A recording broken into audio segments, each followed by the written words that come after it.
Geography की इस class में मैं श्याम आप सभी का स्वागत करता हूं। प्यारे मित्रों, जैसा कि हम लोग उत्तरी अमेरिका महाद्वीप पर डिस्कस करें और उत्तरी अमेरिका महाद्वीप हमारे लिए बहुत ही महत्वपूर्ण है क्योंकि दुनिया में आज उत्तरी अमेरिका महाद्वीप ही फिर छाया हुआ है वैश्विक स्तर पर। तो जिस ग्लोबलाइज दुनिया की आज हम लोग बात करते हैं, जिस वैश्वीकरण की हम लोग आज बात करते हैं, उस वैश्विक परिदृश्य का कहीं न कहीं निर्माण करता जो है संयुक्त राष्ट्र अमेरिका को ही श्रेय जाता है। द्वितीय विश्व युद्ध जब संपन्न होता है, हालांकि इसके पहले जो ग्लोबलाइज दुनिया का जो श्रेय रहा है वो ग्रेट ब्रिटेन के नाम जाता है, क्योंकि ग्रेट ब्रिटेन ने ही विश्व में सबसे बड़ा साम्राज्य स्थापित किया था।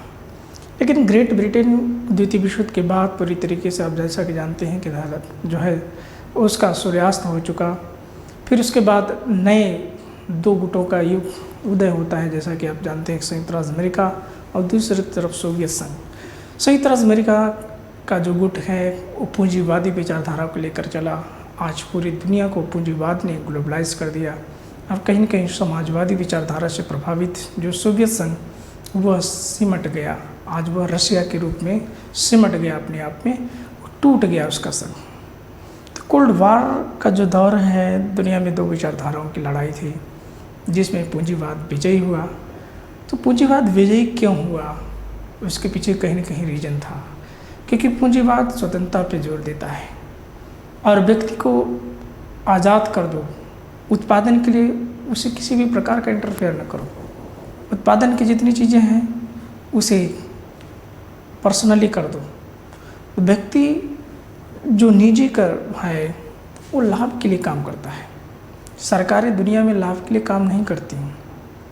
इसीलिए आप देखोगे कोई भी सरकारी इकाई या तंत्र जो है फेलियर हो जाता है, प्रॉफिट नहीं आ पाता है, क्योंकि उसमें सरकार लाभ के उद्देश्य से काम ही नहीं कर पाती। सरकार आम जन उसमें जाते हैं और उसका जो मेन सीईओ होगा वो प्रॉफिट के लिए काम ही नहीं करता, क्योंकि उसको निजी लाभ नहीं ना, उसका लाभ क्या है, पब्लिक को लाभ है, पब्लिक सेक्टर की कंपनी है। तो निजी औद्योगिकरण का जो पूंजीवाद का मेन उद्देश्य था और उसी ने आज क्या कर दिया, पूरी दुनिया को ग्लोबलाइज कर दिया। तो उसका जो मेन सेंटर है आज ग्लोबलाइजेशन का, वो कहीं न कहीं संयुक्त राज्य अमेरिका है। उत्तरी अमेरिका महाद्वीप का देश संयुक्त राज्य अमेरिका। संयुक्त राज्य अमेरिका आज हम लोगों को सबसे ज़्यादा प्रभावित करता है। आज उसी के दिन बाज़ारवाद हमारे यहाँ डेवलप हुआ। पूरी दुनिया का बाज़ार एकीकरण की ओर बढ़ रहा है। आप जिस तरीके से आपके एक छोटे से शहर में बड़े बड़े शॉपिंग मॉल दिख रहे हैं, उसी तरीके बाज़ार आपको जो है संयुक्त राज्य अमेरिका में मिलेगा। उसी तरह का बाज़ार आपको ब्रिटेन में मिलेगा, उसी तरह का जर्मनी में मिलेगा, उसी तरह का फ्रांस में मिलेगा, उसी तरह का स्विट्जरलैंड में मिलेगा, चीन में मिलेगा, भारत में मिलेगा, श्रीलंका में मिलेगा, जापान में मिलेगा, ऑस्ट्रेलिया, जहाँ भी जाओ। तो ये दुनिया एकीकरण की तरफ बढ़ रही है। उस एकीकरण का परिणाम ही है कि आज जैसे कोरोना वायरस जैसी महामारी वैश्विक स्तर पर फैलने में जैसे देर ही नहीं लगा, जो 3 से 4 महीने में कहाँ से कहाँ चली गई।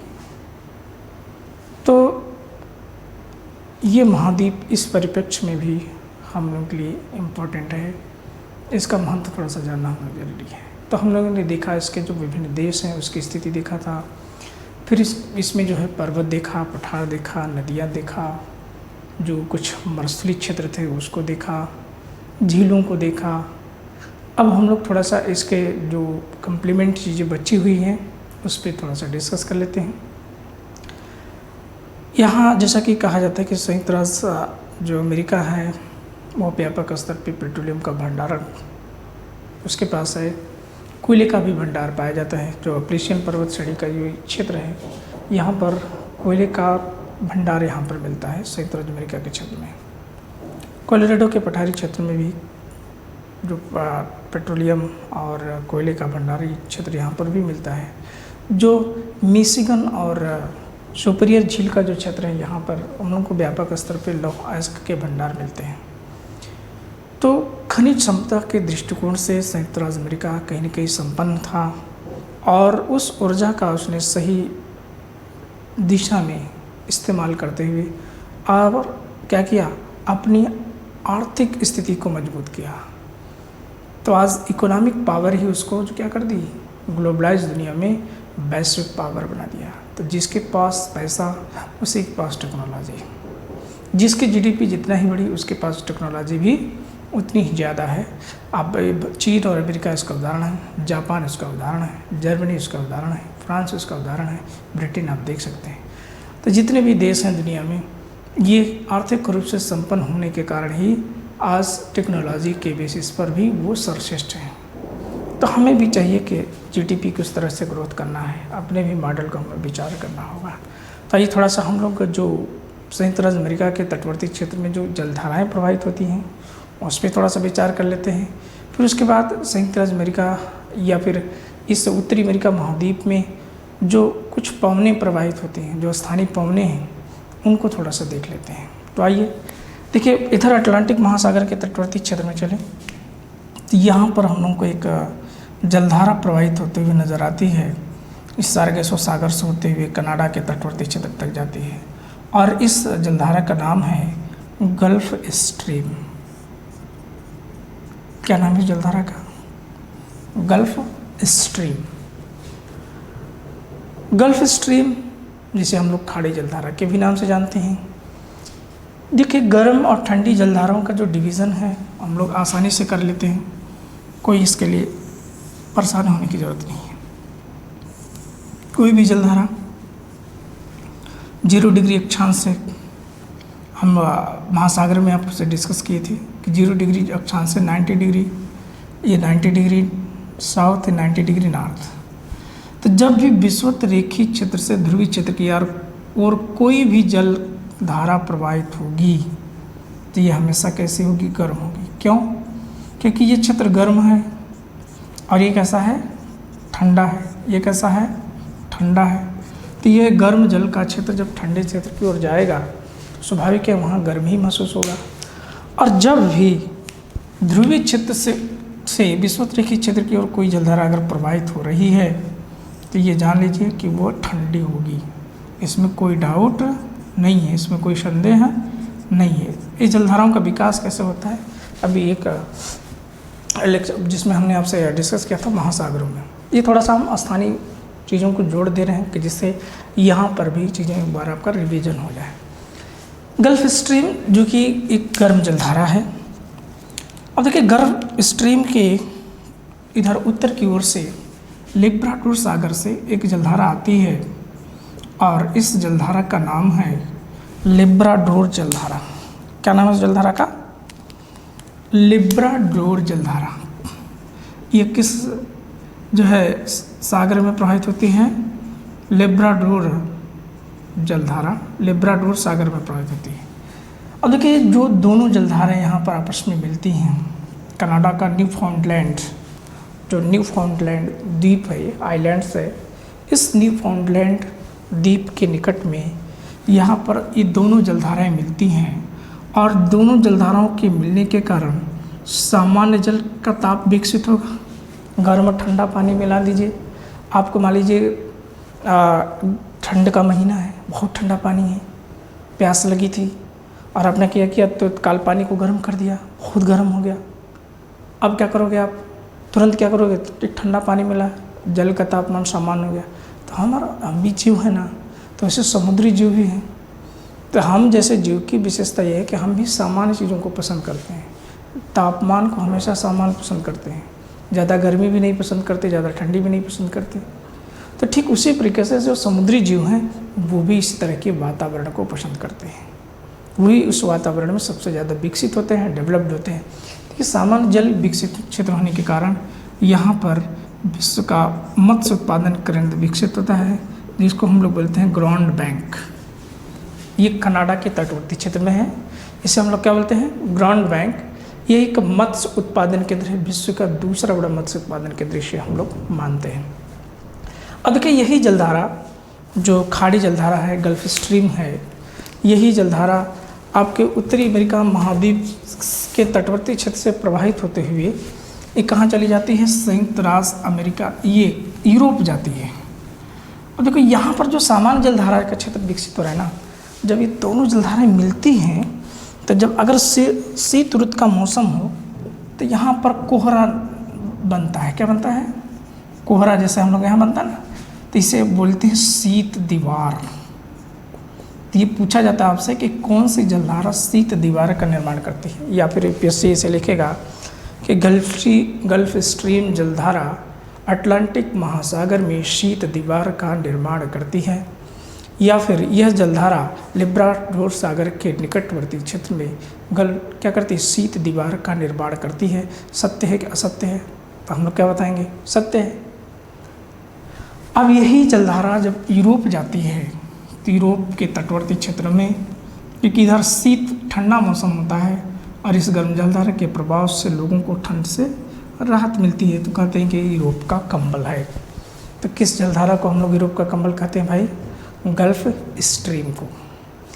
अब देखिए, जो प्रशांत महासागर का तटवर्ती क्षेत्र है, इस प्रशांत महासागर के तटवर्ती क्षेत्र में अगर हम लोग आए तो उत्तरी अमेरिका महाद्वीप के दो जलधाराएं हमको यहाँ इंपॉर्टेंट मिलती हैं। एक जो कैलिफोर्निया प्रायद्वीप के तटवर्ती क्षेत्र में प्रवाहित होती है, जिसे हम लोग बोलते हैं, क्या बोलते हैं इससे हम लोग? कैलिफोर्निया जलधारा। इसे क्या बोलते हैं?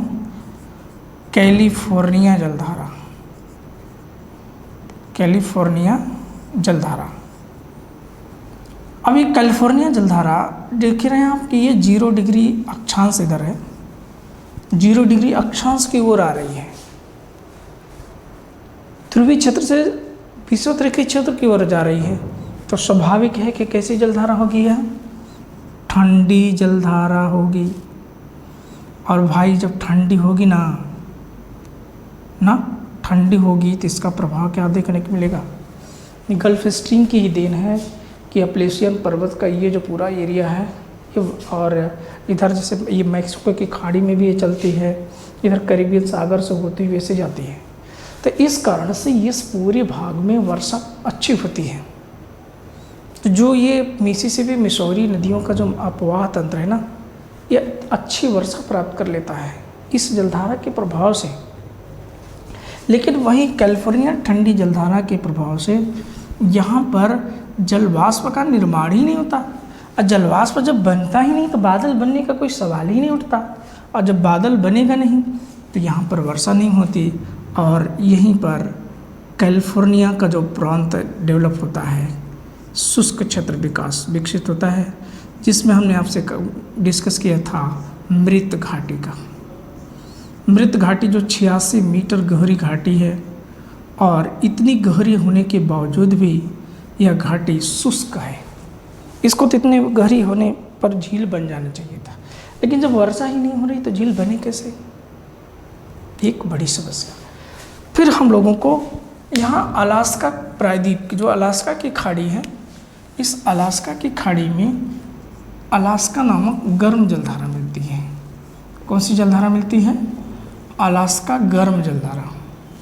इस अलास्का गर्म जलधारा के प्रभाव से इस पूरे प्रायद्वीपीय क्षेत्र में, कनाडा के तटवर्ती क्षेत्र में यहाँ पर वर्षा प्राप्त हो जाती है। तो गर्म जलधाराओं का जो संबंध है वर्षा से सीधा संबंध है, इसलिए जलधाराओं का जो बेसिक कंसेप्ट है वो हमारे लिए बड़ा इम्पोर्टेंट है। तो हम लोग ये यहाँ पर सिर्फ फैक्ट देख रहे हैं कि कौन चीज़ कहाँ पर है। जलधाराओं का विकास कैसे हुआ ये हम लोग देख चुके हैं, निर्मित कैसे होती हैं ये हम लोग देख चुके हैं। अब आइए थोड़ा सा हम लोग इस महाद्वीप में जो कुछ पवनें हैं, स्थानीय पवनें हैं, उनको लेकर के डिस्कस कर लेते हैं। जैसे ब्लिज़ार्ड कनाडा के क्षेत्र में प्रवाहित होने वाली एक शुष्क पवन है। कैसे पवन है? ध्रुवीय क्षेत्र से आने वाली शुष्क पवन है और शीत पवन है। कैसे? ठंडी है और शुष्क पवन है। यहाँ पर हम लोगों को जलधारा पवन मिलती है स्कोमेस, जो कि कनाडा के और अलास्का के क्षेत्र में प्रवाहित होती है। ये एक गर्म शुष्क पवन है। कैसे है? गर्म शुष्क पवन है। और यहाँ पर चिनुक मिलती है। चिनुक गर्म भी है और शुष्क भी है। चिनुक का ये अलास्का जो आपका रॉकीज है ना, रॉकी पर्वत श्रृंखला का क्षेत्र, रॉकी पर्वत श्रृंखला के क्षेत्र के जब ढालों पर यह पवन जब प्रवाहित होती है तो बर्फ़ इसकी पिघल जाती हैं, और बर्फ़ पिघलने के कारण इसे हिमभक्षी पवन कहते हैं। हम लोग क्या कहते हैं? हिमभक्षी पवन। क्लियर? तो ये चिनुक हिमभक्षी पवन है, ये बर्फ़ पिघलाती है। क्यों पिघलाती है? क्योंकि यह गर्म शुष्क पवन है। और इधर कैलिफोर्निया के क्षेत्र में सांता आना एक जो है स्थानीय पवन प्रभावित होती है, और यह भी क्या है? गर्म शुष्क पवन है। और इस गर्म शुष्क पवन से एक कैलिफोर्निया का जो वन क्षेत्र है पूरी तरीके से शुष्क होता है। और जैसा कि आप आए दिन न्यूज़ में, जब भी हम भारत में गर्मी का महीना होता है तब आपको न्यूज़ में सुनने को मिलता है कि कैलिफोर्निया के जंगलों में आग लग गई है। तो उसमें सांता आना सक्रिय होती है और उसमें ये गर्म शुष्क पवन प्रभावित होती है, और जिसके कारण से वनस्पतियों की आपसी टकराव से ऊष्मा और ताप जब बढ़ता है तो अग्नि का विकास होता है। दूसरा जो इस क्षेत्र का रीजन है, कभी कभार जो विद्युत के जो तार हैं इन शॉर्ट सर्किट की वजह से भी जंगलों में आग लग जाती है, क्योंकि ये शुष्क वन क्षेत्र है। अगर आग लगी तो फिर इसको नियंत्रित करना अमेरिका के भी हाथ पांव फूल जाते हैं। तो संयुक्त राज्य अमेरिका नियंत्रित नहीं कर सकता। दुनिया के जो सबसे बड़ा संसाधन संपन्न देश है, तो हमारी आपकी बात ही क्या है। क्योंकि हमारे यहाँ जब उत्तराखंड में आग लगी थी तो हम लोगों के भी हाथ पाँव फूल गए थे। हम लोग के पास इतने बड़े बड़े हेलीकॉप्टर ही नहीं कि हम उनकी आग को नियंत्रित कर सकें। ऑस्ट्रेलिया में जब आग लगी थी, देख रहे हैं कितनी बड़ी त्रासदी थी। ऐसे ऐसे जीव जो है नष्ट हो गए। तो बहुत अग्नि जो है ना किसी चीज़ को छोड़ती नहीं। तो प्रकृति के ये बड़े संसाधन, जल, अग्नि, वायु, ये सबसे भयावह स्थिति उत्पन्न करते हैं। और अग्नि तो सबसे खतरनाक होती है। जल में तो कम से कम जलीय जीव बच जाएंगे ना, अग्नि में तो कोई असली जीव बचेगा ही, ना तो वनस्पति बचेगी ना कोई जीव बचेगा, सब नष्ट हो जाता है। ये एक बड़ा एरिया है, ये क्लियर हो गया। अब हम लोग थोड़ा सा इस महाद्वीप का जो संयुक्त राज्य अमेरिका का क्षेत्र है उसके कुछ जो औद्योगिक नगर हैं उस पर डिस्कस कर लेते हैं। इसके औद्योगिक नगर में यहाँ लॉन्ग द्वीप पर बसा हुआ न्यूयॉर्क एक बहुत बड़ा बंदरगाह है, जो वहाँ पर सबसे ज़्यादा एक्सपोर्ट सेंटर है। ये संयुक्त राज्य अमेरिका का निर्यात का बड़ा केंद्र है और आयात का भी बड़ा केंद्र है। यहाँ से पूरी दुनिया में सबसे ज़्यादा निर्यात किया जाता है। जैसे कि अपने भारत में मुंबई, तो जिस प्रकार अपने भारत में मुंबई का स्थान है, चीन में शंघाई का स्थान है, वैसे ही संयुक्त राज्य अमेरिका में ये न्यूयॉर्क का स्थान है। किसका स्थान है भाई? न्यूयॉर्क का। तो न्यूयॉर्क विश्व का सबसे बड़ा बंदरगाह है और एक प्रमुख औद्योगिक नगर है। ये जलपोत उद्योग के लिए भी ये जाना जाता है। इधर ये हम लोग इसको देखो कई पार्ट में डिवाइड करते हैं, जैसे न्यू इंग्लैंड का औद्योगिक क्षेत्र, अटलांटिक औद्योगिक क्षेत्र, न्यूयॉर्क औद्योगिक क्षेत्र, पेंसिल्वेनिया औद्योगिक क्षेत्र, ग्रेट लेक औद्योगिक क्षेत्र, प्रशांत महासागरीय औद्योगिक क्षेत्र है। ये जो है 6 औद्योगिक क्षेत्रों में संयुक्त राज्य अमेरिका को बांटा जाता है। इसमें जो ये ग्रेट लेक्स का इंडस्ट्रियल एरिया है, ग्रेट लेक्स का इंडस्ट्रियल एरिया पूरी तरीके से लौ अयस्क के इंडस्ट्री के लिए या फिर लौ से जुड़े हुए उसी इंडस्ट्री के लिए जाना जाता है। यहाँ पर जैसे बिलवाड़ी, शिकागो, गैरी, ये सब लौह अयस्क के प्रचुर उत्पादक स्थल हैं। यहाँ पे क्या होता है? लौह इस्पात उद्योग है। यहीं से लौह अयस्क निकला और यहीं पर इसका उत्पादन कर लिया जाता है, उसको रिप्रोड्यूस कर लिया जाता है।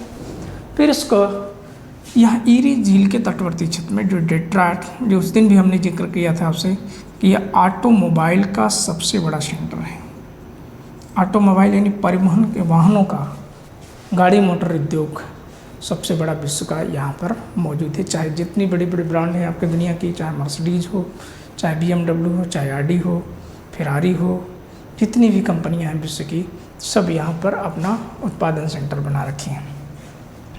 कैलिफोर्निया जो कि प्रशांत के तटवर्ती क्षेत्र में है और ये आप जानते हैं कि सिलिकॉन वैली के रूप में जानी जाती है। किस रूप में? सिलिकॉन वैली, सिलिकॉन वैली इसे हम लोग बोलते हैं, क्योंकि ये विश्व का सब जो है एक प्रमुख कंप्यूटर और हार्डवेयर उद्योग का मुख्य सेंटर है। जैसे अपने यहाँ बेंगलुरु है, वैसे अमेरिका का कैलिफोर्निया, ये बहुत बड़ा सेंटर है। फिर इसके बाद जो है आपका जैसे लॉवेल है, सेंटियागो जो कि इधर पनामा की खाड़ी के निकटवर्ती क्षेत्र में सेंटियागो, ये जो है जलपोत जलयान उद्योग का। फिर इसके बाद जो मिशिगन के तटवर्ती क्षेत्र में, जो मिशिगन के मुहाने पर या मैक्सिको के खाड़ी के तटवर्ती क्षेत्र में, जैसे कि टेक्सास शहर है आपका, ब्रिजफोर्ड है, हार्टफोर्ड है, ये सभी शहर वायुयान के लिए जाने जाते हैं। किसके लिए? वायुयान सेंटर हैं। और इधर लॉवेल, बोस्टन और वर्स्टर, ये सब जलयान उद्योग के सब प्रमुख सेंटर हैं। और जो वर्स्टर है वह सूती वस्त्र उद्योग का प्रमुख सेंटर है। तो यूपीएससी का जो एग्ज़ाम है उसके लिए बहुत ज़्यादा डाटा उतना नहीं चाहिए, लेकिन डाटा जितना हो आपका बहुत ही क्लियर और स्पष्ट होना चाहिए। और देखिए, हमको एटलस से ज़्यादा वर्क करना है, तो जितना ही चीज़ें हम लोग एटलस पे कवर करते चलेंगे और जितना ध्यान देते जाएंगे, बाकी जो फिजिकल का जो कॉन्सेप्ट है ना, वही हमारे लिए प्रीलिम्स में सबसे ज़्यादा काम आता है। तो इधर के जो भी 4-5 सवाल रहेंगे उनको अच्छे से करें, इसके लिए विशेष ध्यान है, एटलस पे वर्क करना है। तो ये आज उत्तरी अमेरिका महाद्वीप का जो एरिया था उसको हम लोगों ने कवर किया। अब इस पे जो महत्वपूर्ण प्रश्न बनेंगे उन प्रश्नों को लेकर हम एमसीक्यू के माध्यम से आएंगे, आपसे डिस्कस करेंगे। फिर इसके बाद चलेंगे अगले महाद्वीप पर डिस्कस करने, जैसे कि दक्षिण अमेरिका महाद्वीप पर डिस्कस करते हैं।